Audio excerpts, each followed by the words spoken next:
La Catedral de Pamplona es prácticamente contemporánea a Notre Dame. Hoy nos preguntamos cómo se protege de un incendio un edificio como este. 23 alarmas antiincendio y cámaras de videovigilancia la custodian. Aquí en esta sala se está centralizando todo el sistema. Toda precaución es poca para evitar lo que ha sucedido en París. Entonces, en el caso de Pamplona, a priori parece como que no, pero en realidad estamos en una situación muy similar. La diferencia sí que es las obras de rehabilitación que se estaban llevando a cabo en ese momento, donde sí que, dado el acopio de materiales que se hace durante la obra, podríamos tener esa cantidad adicional de combustible necesario y que prende de un modo más fácil del habitual.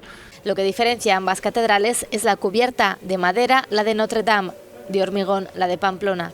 Con lo cual podría parecer un mejor material a la hora de comportarse en un incendio, pero el problema del hormigón es que con los cambios de temperatura va dejando de resistir, que acaba siendo un mayor problema porque en realidad tenemos una cubierta que desaparece y que no mantiene esa integridad del edificio. En cualquier caso, en edificios como estos es muy difícil sofocar un incendio. Podrían instalarse sistemas de extinción de incendios, pero al final supongo que es algo que tampoco querríamos ver en nuestros monumentos, de repente todo lleno de sprinklers y de rociadores, tratando de evitar ese posible incendio, con lo cual quizá es mucho más prudente tener unas buenas medidas de prevención. El tesoro de la Catedral de Pamplona, igual que el de Notre Dame, está a salvo en una cámara acorazada, pero un incendio pondría en peligro tallas de tanto valor como este Cristo de Archueta del año 1577, la figura más real de Jesucristo según el pintor Antonio López, o este retablo de Caparroso del siglo XVI.